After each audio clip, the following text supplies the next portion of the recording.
dele, mas aquilo que o Senhor preparou para ele nesta noite, para a tua igreja, Senhor. Seja conosco, te agradecemos por tudo, em nome de Jesus. Amém. Aleluia. Muito obrigado pelas palmas.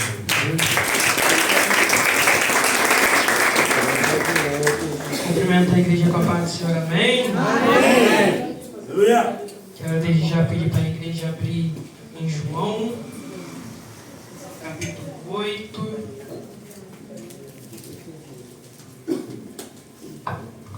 versículo 32, o tema dessa campanha. Quero louvar a Deus pela oportunidade de estar no altar do Senhor, falando da palavra dele, pela vida do Davi, que fez esse convite, pela vida do pastor José Roberto, que permite estar subindo aqui neste altar. Aleluia. Que o Senhor possa continuar abençoando essa casa, abençoando esse ministério, e continue dando graça para quem está à frente dessa obra, em nome de Jesus. Também estou aqui muito feliz, está me acompanhando nessa noite meu irmão, meu líder de obreiros, presbítero Alisson, Adriana, também a minha namorada Marcela, está ali também Levi. Entre amigos nessa noite, eu creio que o Senhor vai continuar falando conosco aqui neste lugar. Se tiver alguém do seu lado, sem a Bíblia, cola nele aí, para nós todos estarmos fazendo menção da palavra do Senhor. Eu creio nessa noite, que muitos pregadores já falaram diversas coisas desse tema, e eu vou apenas complementar aquilo que o Espírito Santo quer falar conosco aqui neste lugar. Vou ser bastante direto. Versículo 32, João 8, versículo 32, que diz assim: E conhecereis a verdade, e a verdade vos libertará. Os irmãos podem assentar, dando glória a Deus. Também estou debaixo da bênção do meu pastor Leonardo aqui nessa noite. Estou feliz, irmãos. Então, essa palavra aqui, quando o Davi me passou esse tema, eu pedi ao Senhor que revelasse algumas coisas da sua palavra. E Ele colocou algumas coisas ao meu coração. Eu prometo ser bastante rápido, apenas falar aquilo que o Senhor colocou no meu coração, e a gente vai para a nossa casa. Irmãos, a Bíblia, a história, vai nos dizer da caminhada de Jesus. A Bíblia vai dizer que antes de Jesus começar o teu ministério na terra, pregando, curando, fazendo maravilhas, a Bíblia vai dizer que primeiro ele é preparado pelo Espírito de Deus. A história vai dizer que primeiro, antes de Jesus realizar o teu primeiro milagre na terra, o teu primeiro ensinamento não foi num templo, o teu primeiro ensinamento não foi num púlpito, o teu primeiro ensinamento foi num deserto que Deus levou Jesus para sustentar, fortalecer e amadurecer Jesus. E isso aqui é lindo, porque Jesus poderia começar curando, Jesus poderia começar pregando a palavra dele, mas primeiramente ele passa no deserto. Por que primeiro Jesus passa no deserto, obreiro Wallace? Porque Deus ele sabia que Jesus precisaria ter estrutura para o que estava por vir na frente. Muitas das vezes a gente vê a atitude de Jesus quando ele teve sede e deram vinagre para ele beber. Muitas das vezes a gente vê a atitude de Jesus, os homens, os fariseus, dizendo que o poder dele era de demônios, e a mesma posição de Jesus não era sair do sério, não era perder a linha, era continuar no propósito. Por quê? Porque lá atrás, primeiramente, ele passou no deserto. Lá atrás, primeiramente, ele foi forjado no deserto. E coisa boa é quando Deus nos coloca no deserto, não é porque ele não nos ama. Coisa boa é quando ele nos amadurece, não é porque ele tem prazer em nos ver passar pela luta, não. Coisa boa é quando ele olha para a igreja, quando ele olha para um servo dele e fala: eu vou colocar no deserto para amadurecer. Eu nunca vi, igreja, um fruto bom sem antes passar pelo tempo que é necessário. Sabe o que o Senhor está nos dizendo nessa noite? É necessário passar pelo tempo de crescimento. Eu vou repetir nessa noite: é necessário nós passarmos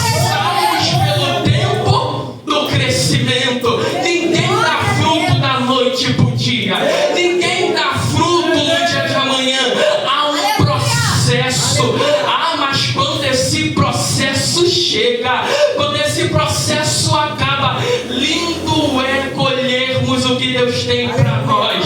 A própria palavra dele vai dizer: há um tempo determinado para todas as coisas.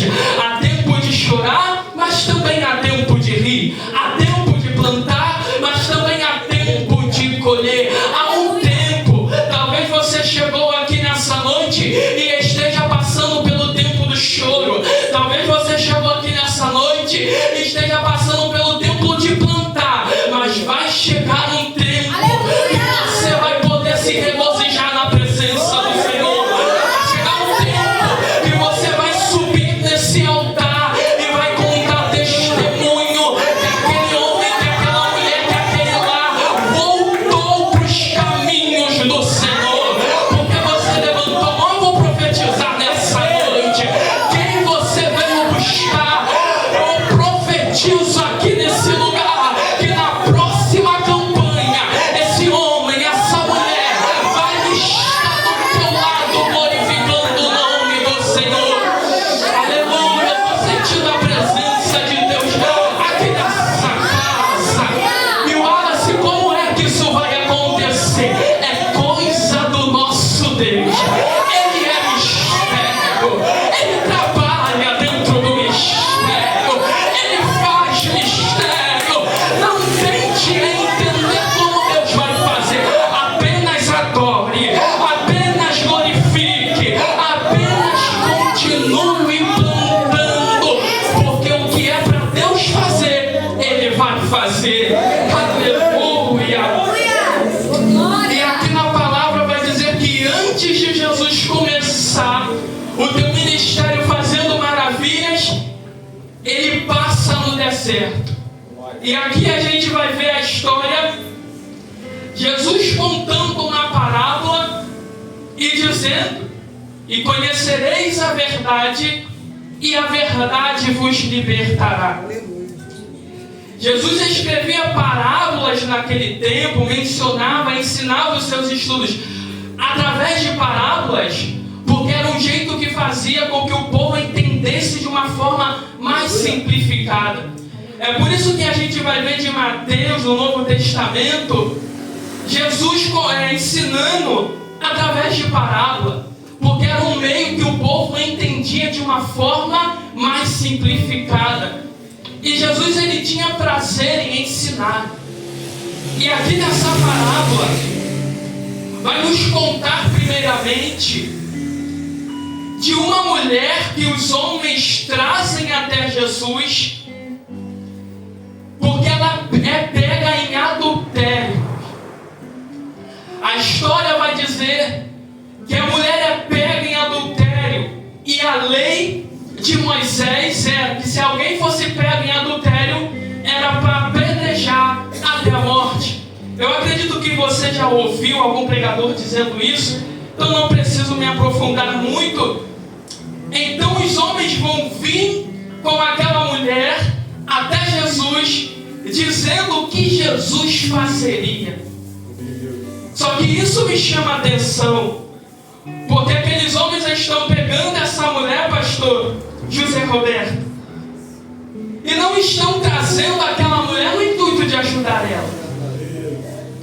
Estão trazendo aquela mulher no intuito de fazer com que Jesus ia fazer diante da lei. Porque eles sabiam que se Jesus fosse contra a lei, ele estaria indo contra o próprio Deus que deu as leis para Moisés. Então aqueles homens estão indo até Jesus, levando essa mulher para ver o que Jesus iria fazer. Só que Jesus, ele já sabia de tudo antes mesmo daqueles homens trazerem aquela mulher. Ele já sabia qual era a intenção daqueles homens. Ele já sabia qual era a intenção daqueles homens ao trazerem aquela mulher. E Jesus vai escrever na terra e vai dizer para eles: quem não tem pecado, que atire a primeira pedra. É aí que os homens vão ir para trás e vão jogar a pedra no chão e não vão mais condenar aquela mulher. a ponto de Jesus olhar para a mulher e dizer: cadê os seus acusadores? Onde é que eles estão? E a mulher dizer que não tinha mais ninguém ali, que todos foram embora. E Jesus não condena ela. Ele diz: vai em paz, não peques mais. Só que me chama a atenção é isso, porque aqueles homens estão trazendo aquela mulher no intuito de matar ela ou ver a reação de Jesus. Porque o nosso inimigo, ele é assim. Ele vai tentar usar o cenário de vergonha para nos matar, para nos esfriar, para nos fazer paralisar. Só que o nosso Deus, ele é perfeito e maravilhoso. Sabe por quê? Porque enquanto o inimigo vem, aleluia, com algo planejado para te matar, para destruir a tua casa, para destruir teu casamento, sabe o que o Senhor faz? Ele usa o cenário da vergonha para dar a dupla honra. Ele usa o cenário de dor para curar, aleluia, e fazer maravilhas. O nosso Deus, ele é especialista em entrar aonde o homem não pode entrar. O nosso Deus, ele é especialista em fazer o que ninguém pode fazer. É a própria palavra dele que vai dizer: no princípio era o verbo, e o verbo estava com Deus. Aleluia, todas as coisas foram feitas por ele, e nada do que foi feito seria feito sem ele. Sabe o que o Senhor está nos dizendo nessa noite? Essa luta está debaixo dos meus pés, essa afronta está debaixo dos meus pés, essa enfermidade está debaixo dos meus pés. Aleluia! O Senhor te trouxe aqui nessa noite, crente, para te dizer quem é, aleluia, Satanás, para decretar que a tua casa faliu e que não tem mais jeito ninguém. Quem é Satanás para dizer que você não vai mais chegar aonde o céu prometeu? Quem é ele? Ele não tem poder nenhum, nem a chave do inferno ele tem na mão dele, nem o inferno ele consegue mandar. Sabe por quê? Porque o nosso Deus, ele é o princípio de tudo, ele é o final de todas as coisas. O Senhor nos trouxe aqui para dizer: é tempo de nós entendermos que não há nada que possa limitar o poder dele. Você pode levantar as suas duas mãos para o alto nessa noite e adorar ao nome do Senhor, porque o verbo que se fez carne já está no nosso meio. E como você sabe disso, Alice? Porque há dentro de nós o Espírito Santo de Deus, e o Espírito Santo, ele não deixa ninguém, aleluia, de boca fechada. Eu nunca vi eu entrar na casa do Senhor enfermo, precisando de algo, e ficar de boca fechada. Mas eu já vi sim, quando nós entramos na casa do nosso Deus e fazemos como Davi, salmodiamos ao nosso Deus. Como é que adora ele, Wallace? É simples. Enquanto você abre a boca para adorar, essa é a tua adoração. Como é que o seu louvor chega diante do trono dele, Wallace? É só engrandecer ele, é só dizer como o salmista diz: levantai, ó portas, as vossas cabeças, levantai, ó portas eternas, para que entre o Rei da Glória. Quem é esse Rei da Glória? É o Senhor dos Exércitos. Ele é o Rei da Glória. Então, se você veio adorar o Rei da Glória, louve a Ele nesta noite.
ciclano, eu conheço Neymar, eu conheço Messi, eu conheço isso, eu conheço aquilo. Mas realmente a gente não conhece, a gente ouve falar. Conhecer é quando nós temos intimidade para saber quem realmente é aquela pessoa. E é por isso que Jesus está nos dizendo aqui: conhecereis a verdade. Sabe por quê? Porque Ele não quer que nós apenas venhamos ouvir falar, mas sim conhecer. E como é que eu conheço Ele, Wallace? É simples: entra no teu quarto, fecha a porta e ora ao teu Pai que está em secreto. Não há segredo em conhecer a Deus. Aleluia, o véu já foi rasgado. Antigamente você tinha que ir no templo levar uma oferta para que a tua adoração chegasse diante do nosso Deus. Hoje não, hoje você tem o privilégio, eu tenho o privilégio de poder estar dentro do ônibus, mas poder sentir a presença. Está indo comprar um pão na padaria, mas sentir a presença. Está no meu trabalho e sentir a presença. Está caminhando na rua e sentir a presença. É isso que é conhecer o nosso Deus. Ele nos trouxe aqui para dizer: eu não quero que você me conheça apenas no raso, porque raso não sustenta crente, raso não sustenta uma casa firmada em Deus, raso não sustenta uma família. O Senhor nos trouxe aqui para dizer: eu quero que você me conheça na profundidade do meu ministério, na profundidade dos meus mistérios. É por isso que a palavra vai dizer que nós venhamos firmar a nossa casa não na areia, mas na rocha. Quem é a rocha, Wallace? É Cristo. Quem é a verdade, Wallace? É Cristo. Quem é o caminho? É Cristo. Quem é cura? É Cristo. Tudo que nós precisamos não vem da terra. Tudo que nós precisamos vem de Cristo. Eu já estou caminhando aqui para o final. Muitas das vezes a gente está juntando tanto tesouro na terra e está esquecendo que Cristo é tudo a qual nós precisamos. Quando eu li essa palavra, o Espírito Santo falava ao meu coração: Wallace, muita gente tem mais priorizado em ter o emprego do ano, em ter o carro do ano, em ter a moto do ano. Eu não estou falando que é errado você estudar, você conquistar. A Bíblia diz que você tem que fazer isso.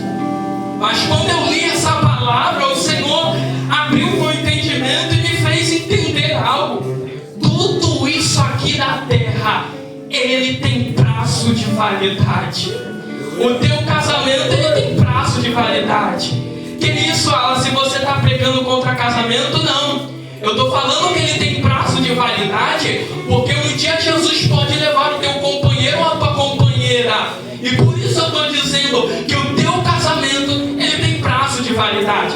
A tua moto, se quebrar, ela tem prazo de validade. O teu carro, se ele quebrar, ele também tem prazo de validade. Mas o que não tem prazo de validade é o nosso Deus. É por isso que até hoje a medicina tenta explicar como é que Deus existia antes de tudo. É por isso que a medicina não consegue explicar como é que uma pessoa diagnosticada com câncer, diagnosticada que só tem um mês de vida, chega no final, o Senhor cura, o Senhor trata, o Senhor transforma. É por isso que a medicina nunca conseguiu explicar. Os teólogos nunca vão conseguir entender. Nós nunca vamos conseguir entender a grandeza do nosso Deus, porque Ele é antes de todas as coisas. Antes de eu e você sermos gerados no ventre da nossa mãe, Ele já existia. Antes dessa igreja estar aqui,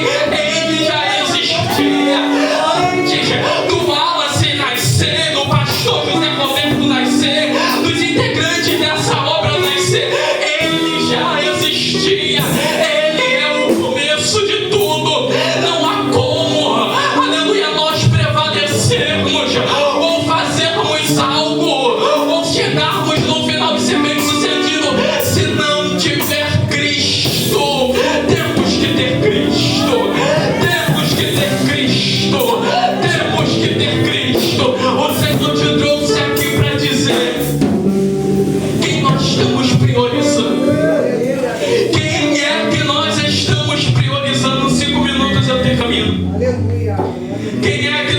estamos priorizando? É os sonhos do nosso coração ou é Cristo? Porque quando eu li isso aqui, o Senhor falava no meu coração como a minha igreja tem saído do real alvo que eu tenho traçado para elas. Eu não falo dessa igreja, mas eu falo em geral. O Espírito Santo falava comigo como a minha igreja tem saído do real alvo que eu coloquei ela na terra. Temos mais se preocupado em fazer o congresso do ano e a igreja está cheia e lotada, em fazermos a campanha e a casa está cheia. Irmão, de fazermos o voto com Deus, Ele tem que responder. Só que Deus nos trouxe aqui para dizer o real propósito nunca foi encher a igreja. O real propósito nunca foi você e eu termos bens materiais. O real propósito sempre foi, no final de todas as coisas, Ele no grande dia disser: podem entrar, fostes provados e aprovados, filho de Deus. O real propósito nosso nessa terra é chegarmos no grande dia e recebermos a coroa da vida eterna. Só que o Senhor me trouxe aqui para nos alertar: adversário nenhum vai entrar na minha igreja e vai fazer bagunça. Demônio nenhum vai entrar na minha igreja e vai fazer bagunça. Quem manda na igreja ainda é o verbo vivo. Quem manda no departamento ainda é o verbo vivo. O Senhor está dizendo: ai, quando eu estou em frente, ai, quando eu estou direcionando, Ele vai na frente abrindo o caminho, Ele vai na frente tirando os espinhos. Quando o nosso Deus está à frente da obra, não há mentira que fique, não há enfermidade que fique, não há caminho tortuosos que fique, não há pedra no meio do caminho que fique. O Senhor está dizendo: eu te trouxe aqui única e exclusivamente para dizer: eu vou tirar do meio do teu caminho tudo que te impede de chegar no propósito. Você vai chegar no alvo, você vai chegar no propósito.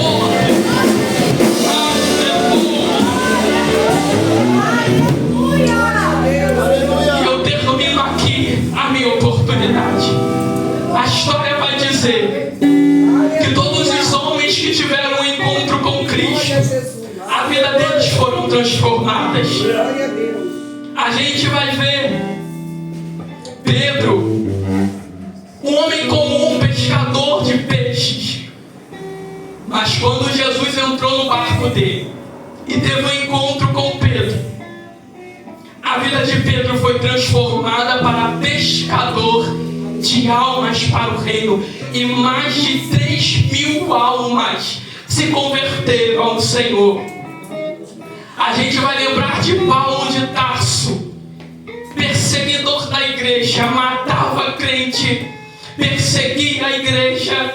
Depois que tem o encontro com Cristo no caminho de Damasco, a vida dele é transformada a ponto dele ser considerado um dos maiores pregadores do Evangelho. Por quê? Porque Cristo entrou na história desses homens. Eu e você, nós estamos aqui não porque somos bons, não porque temos mérito, mas porque Cristo entrou na nossa história. É por isso que o homem não consegue entender como é que ela lá no mundo dava dor de cabeça, fazia tantas coisas terríveis. Como é que aquele jovem, que aquele homem fazia tantas coisas terríveis? Hoje é pastor, hoje é diácono, hoje é obreiro, hoje é líder de jovens, hoje é ativo na obra do Senhor, porque Cristo entrou na nossa história. A graça foi aonde o homem não poderia ir. A graça entrou aonde a terra já tinha designado. A graça entrou aonde o homem falou: não vai sair nada dali, vai terminar